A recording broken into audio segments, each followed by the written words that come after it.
Bicara fikih peradaban kok menolak DNA itu kan nggak mungkin.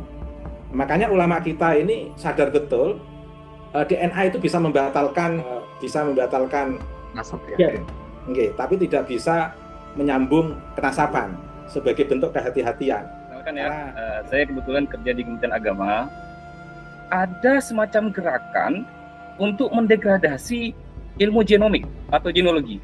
Saya itu sering sekali gitu kan berdebat dengan orang-orang Balawi, dan saya melihat ada gerakan-gerakan untuk mendegradasi seperti itu, untuk mengharapkan membaca jurnal-jurnal genomik gitu kan.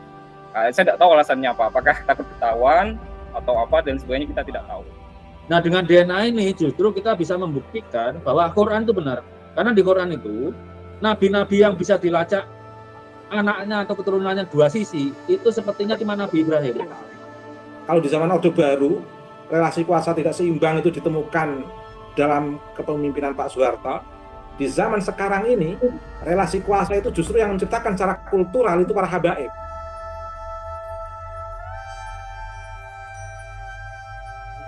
Baik, makasih. Sebenarnya di dalam Islam itu kan tidak ada dikotomi keilmuan, Mas.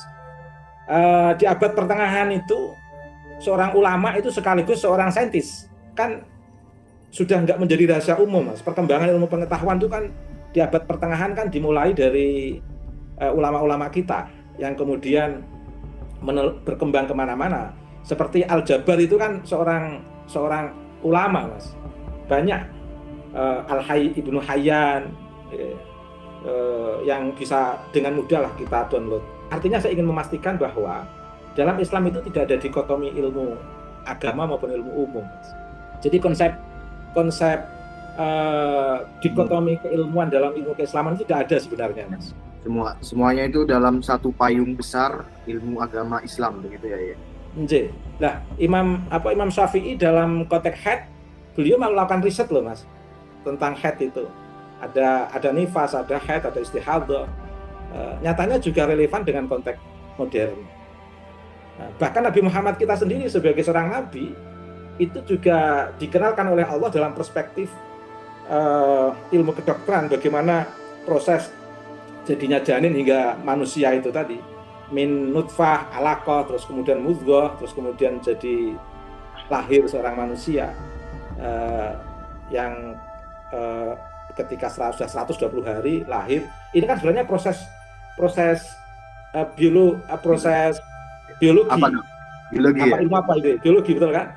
Ya, ini artinya apa? Di dalam hadis kita sendiri, di dalam Al-Quran itu ada banyak pengetahuan yang bisa diarahkan kepada perspektif ubudiyah kepada Allah, perspektif kemanusiaan, perspektif ilmu pengetahuan terkait dengan lintas disiplin ilmu. Itu. Makanya kalau ingin membangun fikih peradaban, jangan meninggalkan lintas disiplin ilmu.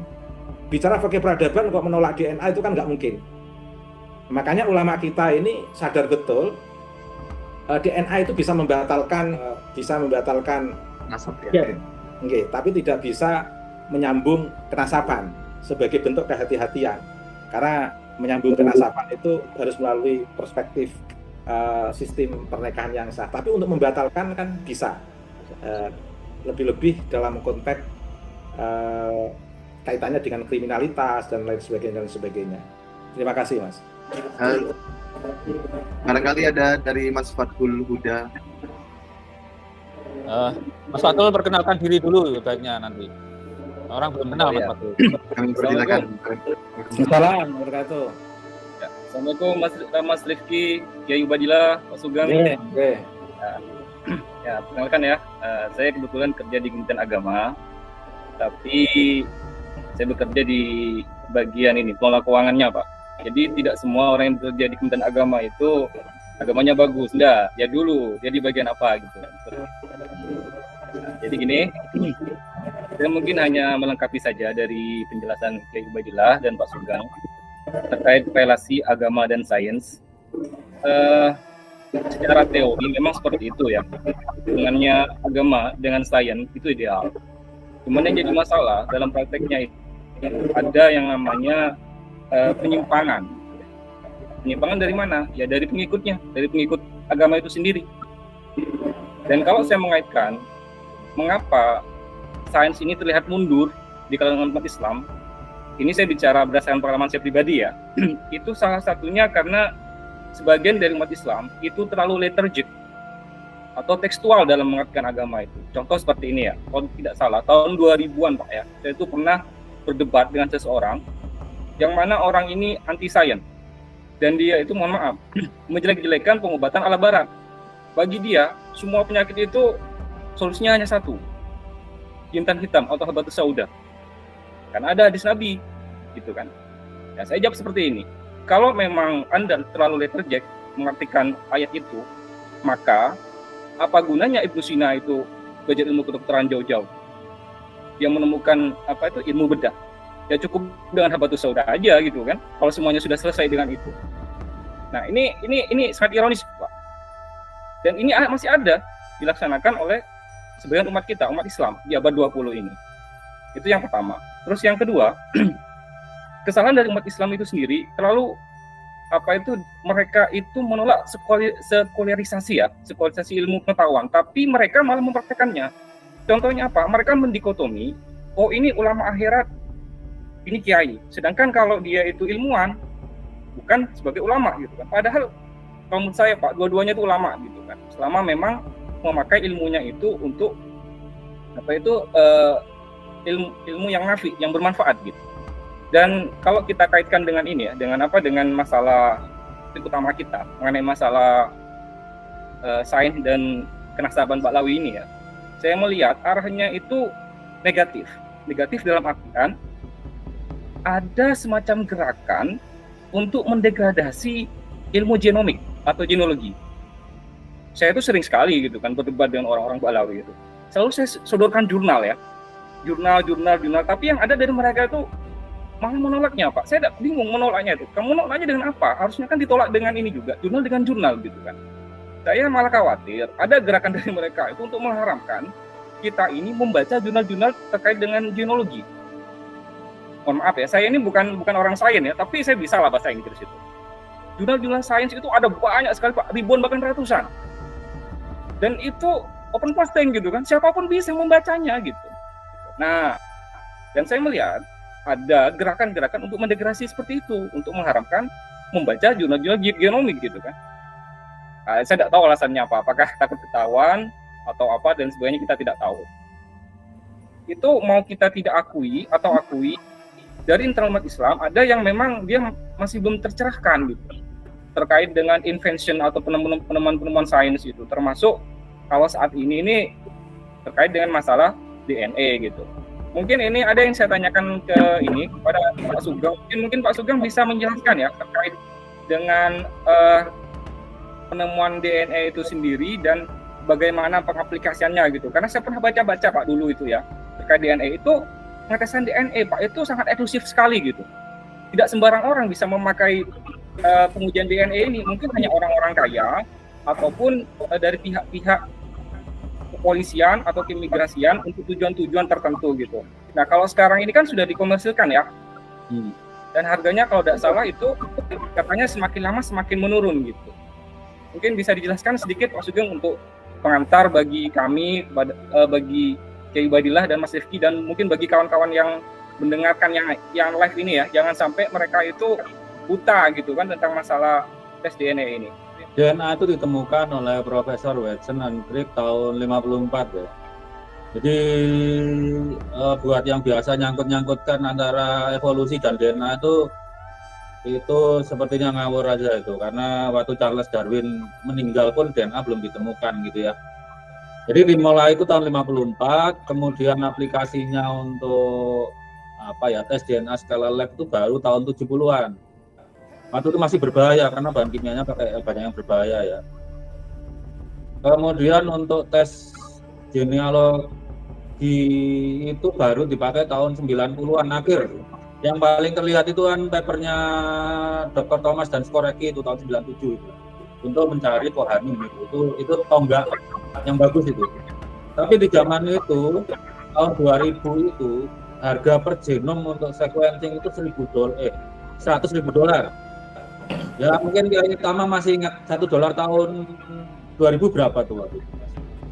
7.000 atau berapa itu Mas?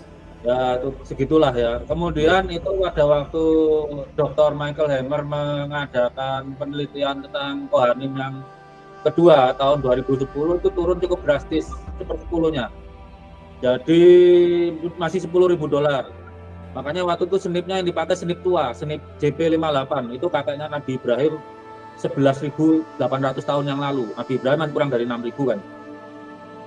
Nah, sekarang ini untuk full genome itu $350 sudah bisa, $359.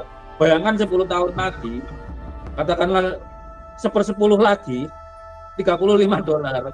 Orang sudah tidak bisa menyembunyikan nasabnya. Saya yakin pada saat tes DNA itu murah, negara akan mewajibkan untuk membuat database DNA. Salah satu, seingat saya ada, saya nggak apa, tapi yang saya tahu Inggris dengan Cina sudah. Cina itu mewajibkan DNA-nya, kalau Inggris mewajibkan untuk para kriminal. Jadi kriminal yang sudah pernah dihukum negara harus diambil DNA-nya, dimasukkan datanya gitu. Salah satu contoh agama nasab itu apa? Takut pada tes DNA, Mas. Padahal harus kita bersyukur loh ya. Dengan DNA itu punya bukti bahwa Nabi Ibrahim itu tokoh historis. Karena antara star cluster, konsep star cluster itu gini, kalau suatu klan, haplogrupnya bermacam-macam, maka kita cari star cluster, di mana laki-laki dari star cluster itu punya kakek bersama dalam rentang waktu kakek itu. Misalnya kakek itu 5.000 tahun yang lalu ya, yang kelompok itu dicari genetiknya yang ketemu di kakek itu, yang lain itu mungkin jalur mantu, jalur ya terjadi substitusi lah. Sering kan jalur punah gitu digantikan cucu laki-lakinya gitu, karena anaknya perempuan semua. Nah dengan DNA ini justru kita bisa membuktikan bahwa Quran itu benar, karena di Quran itu nabi-nabi yang bisa dilacak anaknya atau keturunannya dua sisi itu sepertinya cuma Nabi Ibrahim. Sisi Nabi Ishak itu diwakili Kohanim, sisi Nabi Ismail banyak banget, malah sisi Nabi Ismail itu selain Alawiyin ada Bani Ismail yang lain, Bani Otaibi, Bani Mutairi, itu star clusternya juga di satu. Mereka nggak murni 100% cuma di satu, ada juga yang sisipan, tapi itu bisa dimaklumi karena udah ribuan tahun ya.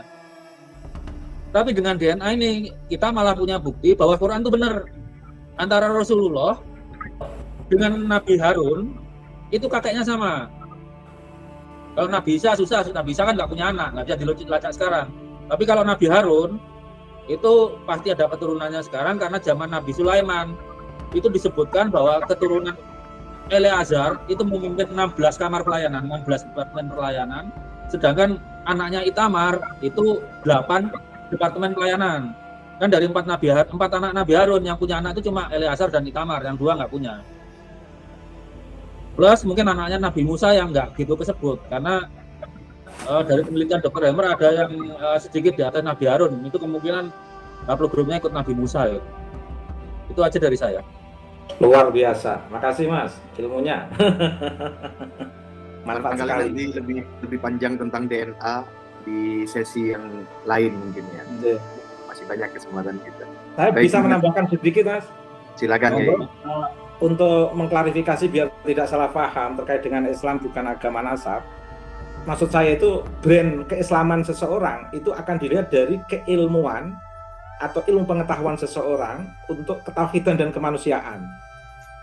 Tentu saja di dalam Islam itu ada pembicaraan terkait dengan nasab itu untuk kepentingan silaturahim antar keluarga dekat, keluarga jauh, tapi untuk kepentingan silaturahim, bukan untuk kepentingan arogansi, hegemoni, relasi kuasa, bukan.